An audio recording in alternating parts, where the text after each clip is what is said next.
Assalamualaikum warahmatullahi wabarakatuh. Bapak semua, kali ini Bapak akan membahas mengenai tugas yang telah Bapak berikan minggu yang lewat. Di sini ada Bapak buat 3 soal, ya. Satu persatu akan Bapak jelaskan jawaban daripada tugas ini. Yang pertama itu adalah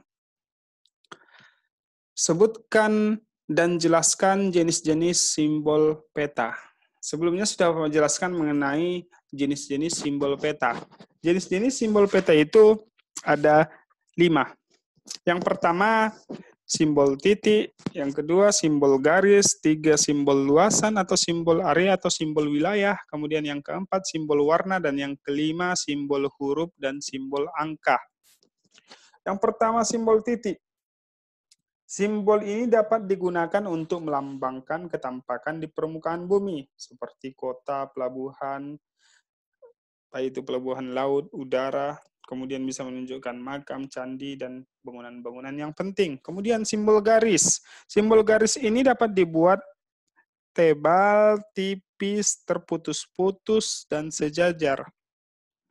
Jenis simbol ini digunakan untuk melambangkan ketampakan di permukaan bumi yang menyerupai garis. Contohnya jalan raya, jalan kereta api, sungai, saluran irigasi, garis pantai, dan lain-lain.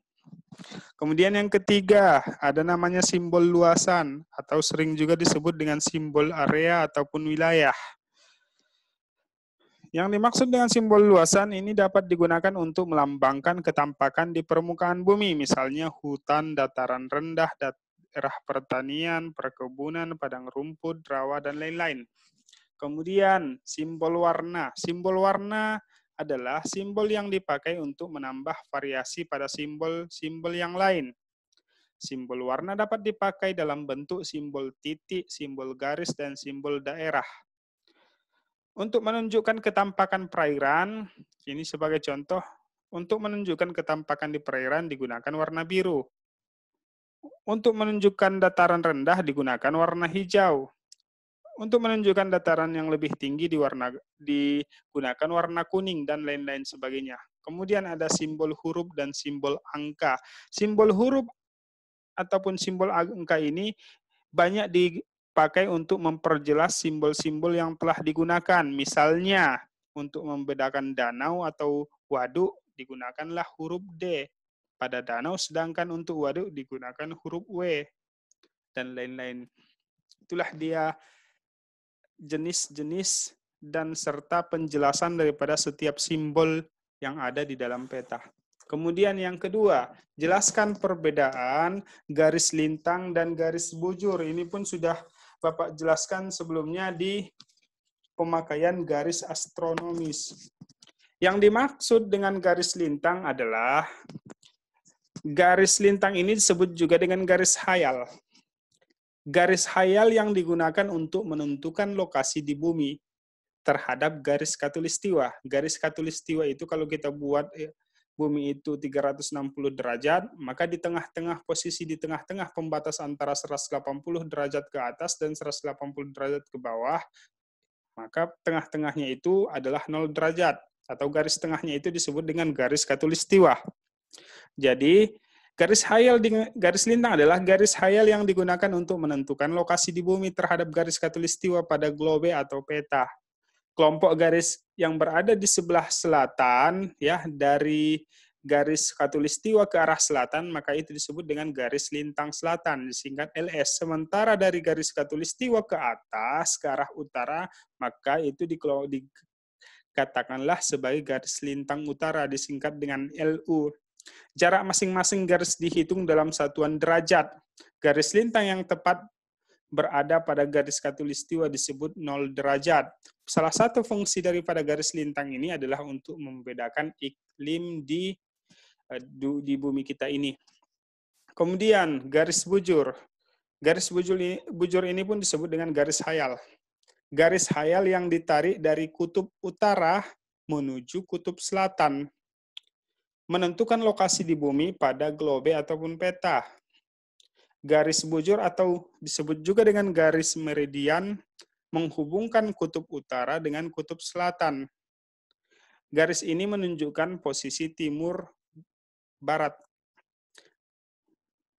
Garis bujur utama adalah bujur 0 derajat melalui kota Greenwich. Itulah 0 derajatnya melalui kota Greenwich, Inggris. Garis bujur yang terletak di sebelah timur Greenwich itu disebut bujur timur. Garis bujur yang terletak di sebelah barat Greenwich itu disebut dengan bujur barat.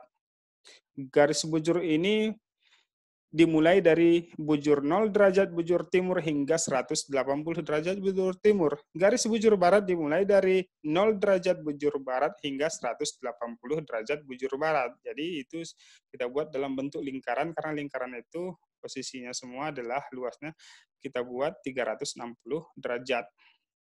Jadi fungsi daripada garis bujur ini adalah membedakan waktu di bumi, di setiap wilayah yang ada di bumi. Kemudian identifikasi peta berikut ini, sebutkan unsur-unsur yang terdapat dalam peta tersebut. Di sini kita hanya menyebutkan unsur-unsur apa saja yang terdapat di dalam peta ini. Kira-kira ada nggak setiap unsur yang terkandung ataupun yang sebelumnya sudah kita bahas? Sebelumnya kan kita sudah membahas unsur-unsur ataupun komponen-komponen peta. Jadi kira-kira ada nggak unsur-unsur tersebut dengan mengikuti unsur-unsur yang telah kita pelajari? Ada 10 unsur yang sudah kita pelajari. Kita perhatikan satu persatu. Yang pertama unsur yang telah kita pelajari itu namanya judul peta. Ada nggak judul peta? Nah, di sini jelas ada judul peta. Ini kan? Ada judul peta. Satu. Garis tepi peta ada nggak? Ini garis tepi peta. Ini semua warna biru. Ini garis tepi peta. Mengelilingi antara satu dengan yang lainnya. Ada. Kemudian, ada petunjuk arah mata angin. Coba hapus dulu sebentar. Ada nggak petunjuk arah mata angin? Ini Bapak perkecil sebentar sedikit. Biar nampak semua. Ada nggak petunjuk arah mata angin? Ya jelas ada petunjuk arah mata angin. Mana? Ini dia petunjuk arah mata anginnya. Ada. Kemudian garis astronomis, ada nggak? Ini di garis astronomis itu. Ini garis lintangnya, ini garis bujurnya. Ada. Kemudian skala peta ada nggak? Ini dia skala peta. Ada 2 dibuatnya di sini. Skala numerik dengan skala grafis. Ini skala numerik atau skala angka, ini skala ya grafis atau skala garis. Ada skalanya. Kemudian sumber dan tahun pembuatan peta ada nggak? Kita lihat, perhatikan lagi. Ini dia. Ini. Tahunnya, ini pembuatnya. Ada, lengkap. Kemudian ada nggak simbol dan legenda?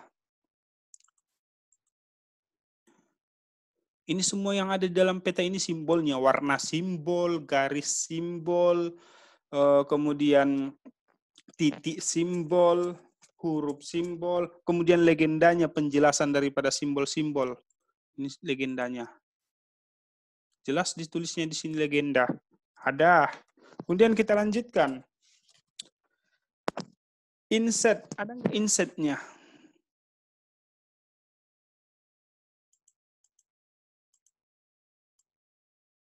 Ada nggak insetnya? Saya perhatikan. Ada nggak insetnya? Saya perhatikan ada nggak insetnya? Ini peta perkiraan daerah potensi banjir Juni di Provinsi Kalimantan. Insetnya yang nggak ada. Sudah, insetnya yang tidak ada di dalam peta ini. Paham anak-anak? Inset tidak ada 1, berarti baru 7. Lettering. Ada nggak letteringnya? Ada. Ini kan tulisan huruf ini semua lettering. Ini semua lettering. Oke. Kemudian apa lagi? Pembuat peta ada nggak? Pembuat peta. Ini dia pembuat petanya, Bako Surtanal. Ya, jadi pembuat peta ada. Kemudian ada lagi selain itu, ada lagi selain daripada itu, ada warna, simbol warna. Kalau kita bedakan simbol warna jadi 10 unsur, ada warnanya. Ini warna pink, kuning, hijau, coklat. Potensi rawan banjir. Kalau pink warnanya tinggi, kuning menengah, hijau rendah, coklat aman. Jadi ada 10 konsep lengkap kecuali insert. Oke, anak-anak Bapak semua, itulah dia pembahasan daripada tugas yang telah Bapak berikan sebelumnya. Sekian saja, Assalamualaikum warahmatullahi wabarakatuh.